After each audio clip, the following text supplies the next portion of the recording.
शनिवार को हरियाणा में 70,000 से ज्यादा पंचायत प्रतिनिधियों को पद व गोपनीयता की शपथ दिलाई गई। इसमें पंच, सरपंच, जिला परिषद और ब्लॉक समिति के मेंबर शामिल हैं। इसमें सीएम मनोहर लाल खट्टर वर्चुअली शामिल हुए। इस दौरान सीएम ने गांवों के विकास कार्य में भ्रष्टाचार पर चिंता जताई। सीएम ने पंचायत प्रतिनिधियों को सुझाव दिया कि गाँव में समाज सेवकों को साथ लेकर समिति बनाए ताकि वे कामों में मदद कर सकें। ये दिन जिसको मैं कहूंगा कि आज लोकतंत्र का एक महान उत्सव है, हमारे लिए बहुत ये खुशी का दिन है, क्योंकि जब पंचायती राज व्यवस्था देश में लागू हुई तो ये कहा जा रहा है कि लोकतंत्र का जो प्रारंभिक चरण है वो पंचायती राज से ही शुरू होता है। एक व्यापक स्तर पर नागरिक अपने मतदान के द्वारा अपनी स्थानीय सरकार को चुनते हैं और एक प्रकार का ये अपना अधिकार, एक प्रकार का उसका उपयोग करते हैं कि कौन हमारी व्यवस्थाओं को अच्छे प्रकार से, हमारे विकास को अच्छे प्रकार से समझ करके कर सकता है। हर 5 वर्ष बाद ये चुनाव होता है। मैं ऐसा मानता हूं कि पंचायती राज से बड़ा कोई चुनाव, और खास करके अपने देश में जैसा होता है, इससे और कोई बड़ा चुनाव कहीं होता नहीं है।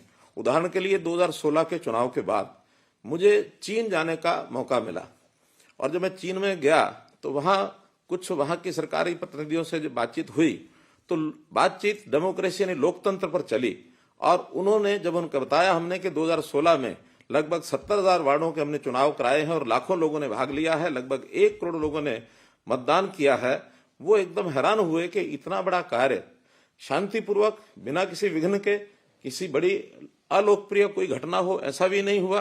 तो इतने बड़े चुनाव को एक साथ करके वो यहाँ की ताकत को और उन्होंने भी सराहा था।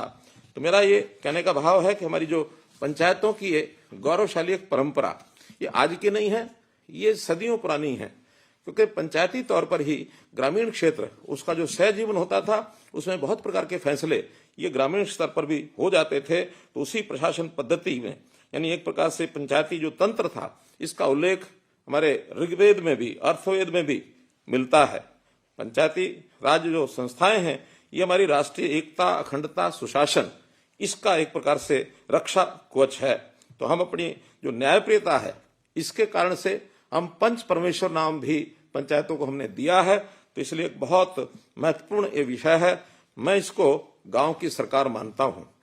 ठीक है कि देश में पिछले 8 वर्षों से केंद्र में श्रीमान नरेंद्र मोदी जी के नेतृत्व में मोदी सरकार इस नाते से अच्छा कार्य कर रही है। हम लोग भी इस नाते से पिछले 8 वर्ष से जो जनहित के कार्य हैं, एक के बाद एक नया व्यवस्था परिवर्तन का काम करके जनता के हित की ओर आगे बढ़े हैं। और मुझे लगता है कि जनता में उस प्रकार का एक संदेश भी है कि सरकारों के अच्छे काम ये हो रहे हैं। लेकिन केंद्र सरकार और प्रदेश सरकार के सब काम वो स्थानीय सरकारों के माध्यम से ही होते हैं। जब तक स्थानीय सरकारें हमारी सशक्त नहीं होंगी तब तक उसके परिणाम भी अच्छे निकल नहीं सकते हैं। तो इसलिए जो गांव की सरकार है इसका चुनाव आज संपन्न हुआ है। शहरों के चुनाव के पिछले कुछ समय पहले शहरों की जो सरकारें हैं वो भी बन गई हैं। तो स्थानीय निकाय की सब चुनाव सरकारें, चुनी हुई सरकारें ये अच्छे प्रकार से काम करें, इसके लिए हम भी वचनबद्ध हैं। और अधिक खबरों के लिए आप हमारे YouTube चैनल दैनिक इंडिया दर्पण को अभी सब्सक्राइब करें और नोटिफिकेशन के लिए बेल आइकन को प्रेस करना ना भूलें।